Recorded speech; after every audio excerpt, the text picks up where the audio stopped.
Nós vamos, igreja, prosseguir o culto, a campanha, o orar no Espírito, para termos a vontade de Deus satisfeita. Então está sendo ministrado os fundamentos, o que ocorre em orar em línguas no Espírito, a finalidade de ter a oração no Espírito Santo.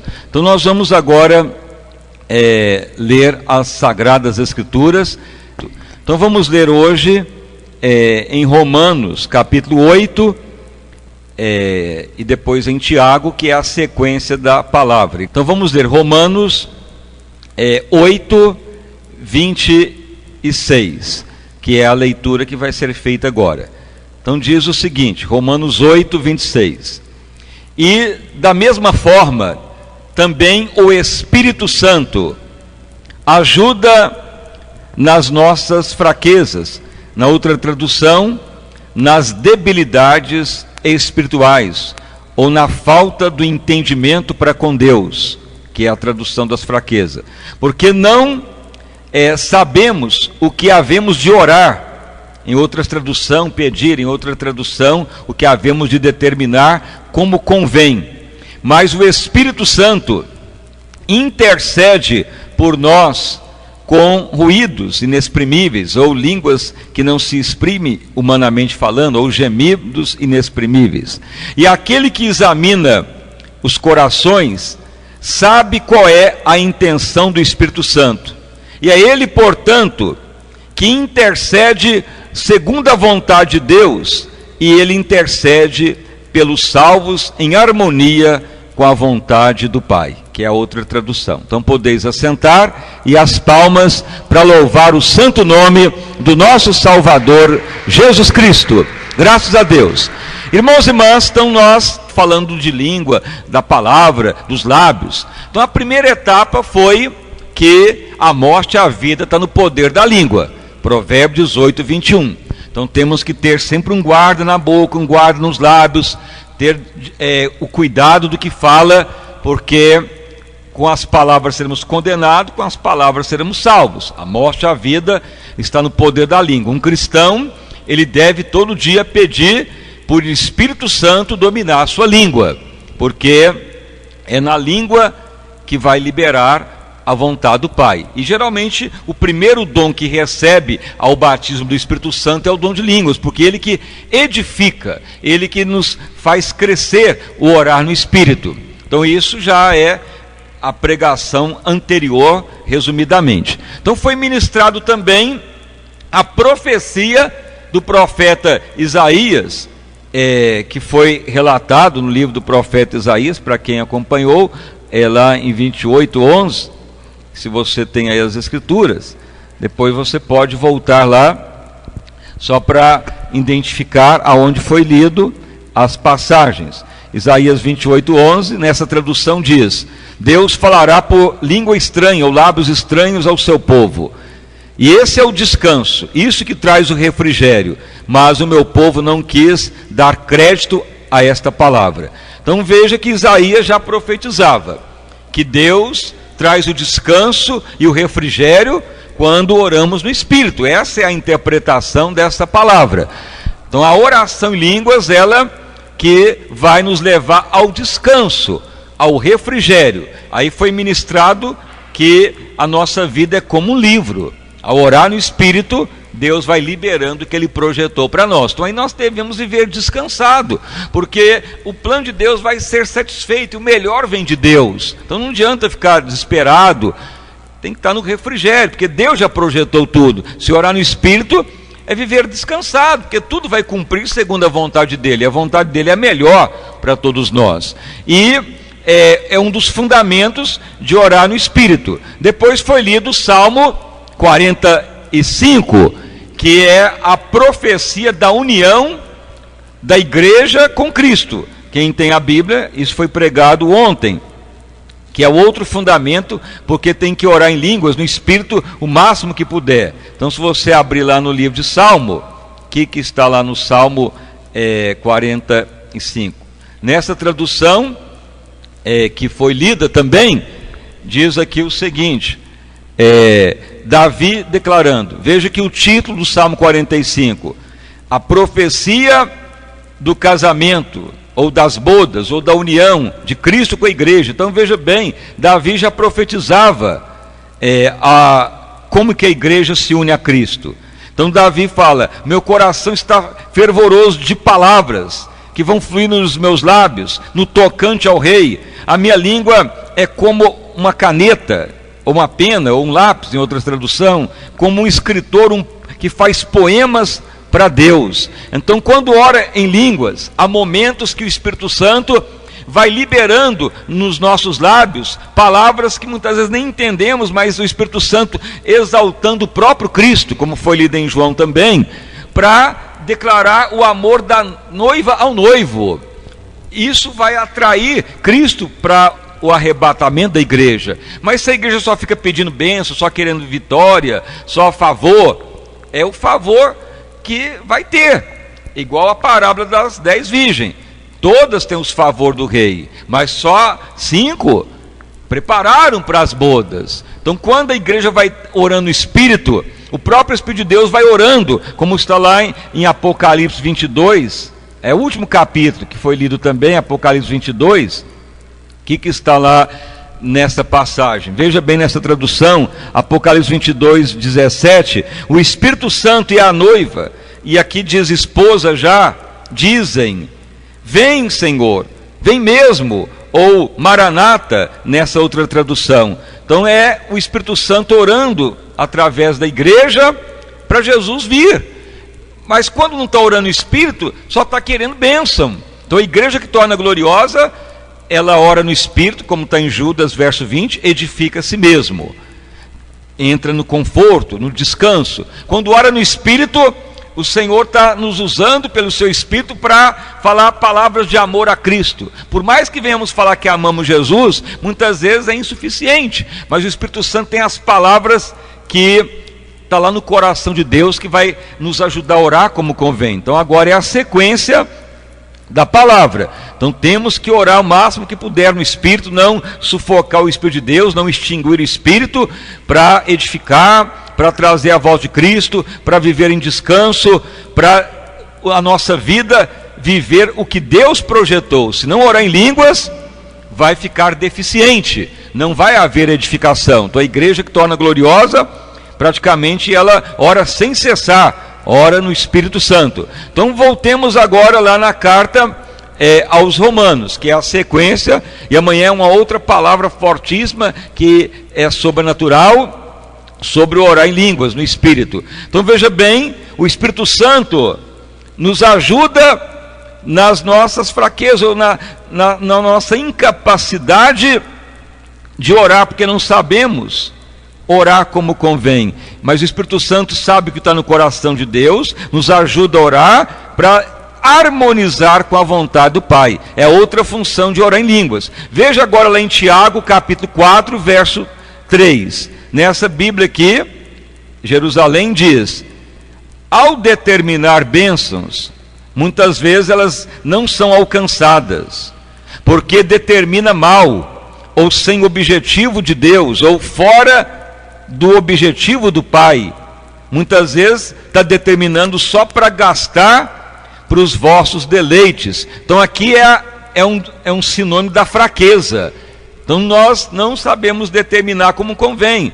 O Senhor ajuda pelo seu Espírito nas nossas fraquezas. Então a fraqueza não é anemia no sangue, fraqueza não é falta de alimento. Essa fraqueza é a fraqueza espiritual, a falta da visão de Deus, a falta de orar como convém. Então Tiago escreve: não sabemos determinar como convém. Não sabemos, muitas vezes oramos para gastar para os nossos deleites, ou muitas vezes só para satisfação pessoal, só para aquilo que nos agrada. Então veja que isto é a fraqueza.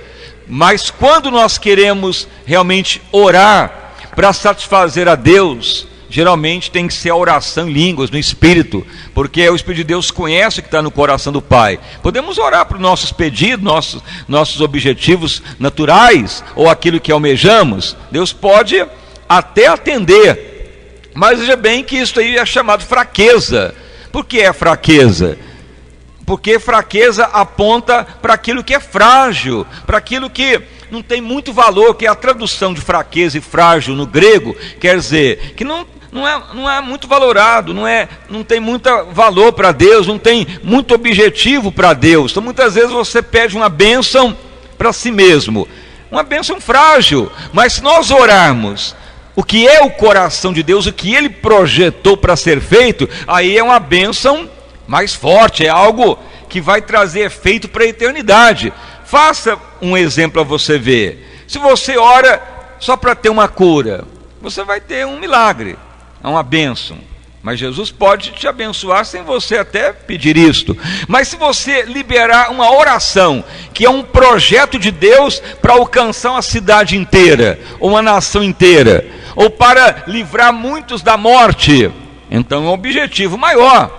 É o que está lá no coração de Deus. Mas muitas vezes não sabemos orar como convém, mas Ele ajuda nas nossas fraquezas, ou seja, muitas vezes os pedidos são frágeis, sem muito objetivo a ser alcançado, sem muito resultado que vai ser obtido, ou sem muito objetivo, ou o que vai ser dado não vai trazer grandes benefícios, mas quando ora segundo Deus, aí o benefício é tremendo, santo e sobrenatural. Então esse é um outro propósito de orar no Espírito, é liberar a vontade de Deus para o projeto dele na terra também. Então veja bem, ora no Espírito edifica nós mesmos, ora no Espírito para o Espírito Santo falar do amor da igreja para o coração do Pai, para Jesus voltar para buscar a noiva, Ele que prepara.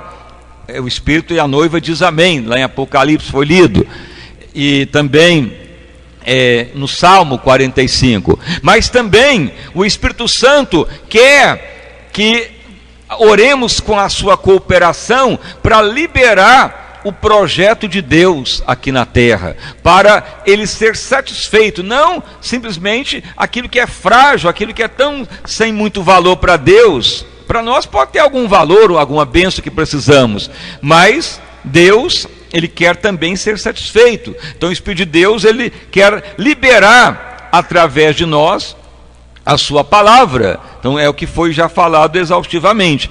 Quando libera a palavra de Deus, Ele vela por ela, para ela se cumprir, para ela se realizar. Então a Bíblia é bem clara aqui na carta aos Romanos, voltemos lá à leitura. Então não sabemos determinar ou orar como convém, mas o Espírito Santo, Ele ajuda nas nossas fraquezas, ou seja, para não ficar perdendo o objetivo de Deus, porque não sabemos o que há de determinar como convém, mas o Espírito de Deus intercede, e Ele examina, e sabe a intenção da vontade do Pai, e Ele vai nos ajudar a orar como convém. Quando não ora segundo o Espírito Santo, volte lá em Tiago capítulo 4, veja bem, da onde vem as guerras, da onde vem as pelejas, da onde vem as competições, e Tiago, ele era líder da igreja primitiva, juntamente com Pedro. Esse Tiago aqui era irmão de Jesus, esse Tiago aqui foi nascido de José e de Maria, irmão de Jesus mesmo. Ele não era um dos 12 apóstolos, depois que ele converteu. Então diz ele está escrevendo para a igreja, não está escrevendo para o mundo. Ele está falando da onde vem luta, peleja, competição entre o povo de Deus, da onde vem alguém querendo ser maior do que o outro. Nessa tradução diz, da onde vem disputas. Na tradução João Ferreira diz guerra, mas nessa aqui diz, da onde está vindo competição no meio do povo de Deus, aonde fica um lutando para ser maior que o outro. Porventura não vem de querer o eu ficar soberbo, nos vossos membros ficam lutando, não, você merece, não, você é o melhor, você tem que estar na primazia. Veja que a tradução é essa, e fica cobiçando e nada tem, porque sois invejosos. Veja bem, está falando sois para o povo de Deus, cobiça, e não podeis alcançar, e não alcança, nada tem, porque determina mal. Então o que resolve as contendas nas igrejas é o orar no Espírito, orar segundo Deus. Então muitas vezes a falta da oração no Espírito nas igrejas é que vai tendo essas divisões. Não, meu ministério é maior, não, eu tenho mais gente, não, aqui opera mais, não, nós temos muitos templos, mais membros no Brasil, e fica essas cobiças, essas competição. E por que que isto ocorre? Porque grande parte do povo de Deus, os líderes, não estão orando em línguas, no Espírito Santo, porque se estivesse orando sem cessar no Espírito Santo, o Espírito de Deus ia ter a primazia, ele ia orar o que está no coração do Pai, ia liberar através de nós, ou de cada um dos ministérios, e ia acabar com qualquer peleja, dissensão e desunião, porque aí liberaria o objetivo de Deus, liberaria o plano dele para cada um. Mas quando não ora no Espírito, aí vai querer fazer planos da cabeça, planos da mente, ou vai orar, meu Deus, que ocorra assim, dessa maneira, ou seja, fica determinando bênção para o objetivo humano, para os seus deleites. Então a oração em línguas, ela traz união nas igrejas. A oração no Espírito, ela vai orar para liberar o propósito de Deus. Se todos os cristãos orassem em línguas, cada líder, cada ministério, o Espírito de Deus traria toda a unidade, todos estariam em harmonia com o coração do Pai. Mas você pode ver, tem ministério que fala, não, orar em línguas é só lá no tempo do passado. Alguns ministérios, as pessoas começam a orar em línguas, falando, tá bom, amém. Ou muitas vezes a pessoa ora, fala só uma frase, ou os ministérios proíbem orar em línguas, e muitas vezes só deixa manifestar os dons que só traz benefício para a carne, que é dom de cura, dom de milagre. Aí as pessoas se acalentam. Mas o dom de línguas edifica a si mesmo, ele que traz o crescimento, e ele que traz unidade. Então uma das revelações que Deus tem falado é essa: meu servo, ele falou, enquanto o meu espírito não orar através do meu povo, não produz unidade, porque é o meu espírito que libera o que está no meu coração, meu objetivo. E na hora que o Espírito Santo tem liberdade de atuar no seu povo, a mente daquela pessoa vai mudando, vai transformando, vai tendo a visão de Deus. O Espírito de Deus vai quebrando as muralhas, as barreiras. Então a falta da oração em línguas vai cada vez desunindo. Cada vez mais os ministérios ficam um longe do outro, porque cada um quer pedir para os seus deleites, e ainda pede mal para gastar para si mesmo, e vai causando mais desunião ainda. Mas quando a igreja ora no Espírito, ela edifica a si mesma, ou cada um de nós. Quando oramos no Espírito, vai liberar o que está no coração de Deus, e o que ora no Espírito não vai ficar mais na fraqueza do eu, ou aqueles pedidos longe do objetivo de Deus. O orar em línguas vai produzindo unidade, vai liberando o que está no coração do Pai, porque o Espírito Santo ele está em toda a terra. Toda igreja orando no Espírito, vai ocorrer que vai liberar o que está no coração de Deus, e vai produzir a unidade. Então a própria igreja, ela desune, porque muitos não querem orar no Espírito, ou não aceitam, ou não quer. Os que aceitam o Espírito de Deus não oram, não pede para ele santificar a língua, ainda tem língua de trapa, língua de maldição, e não consagra a língua, ainda deixa Cruomos e Crustóforo perturbar, causando dissensão na obra de Deus, e a desunião vai aumentando. Mas se falar, Espírito de Deus, domina a minha língua, eu quero que tu une a igreja a Cristo para a volta dele, quero que tu me edifique a mim mesmo, quero que através da língua dos anjos, dos homens, línguas inexprimíveis, produza unidade na terra, ou libere o projeto de Deus na terra, e assim a igreja vai tornando gloriosa. Então Deus, ele não faz nada sem se revelar. Então Deus está falando, ele está mostrando o que ele quer, e ele está iluminando a todos. Se praticar isto, vai desencadear um grande avivamento. Então é necessário orar sem cessar, orar no Espírito, para desencadear o avivamento da glória de Deus.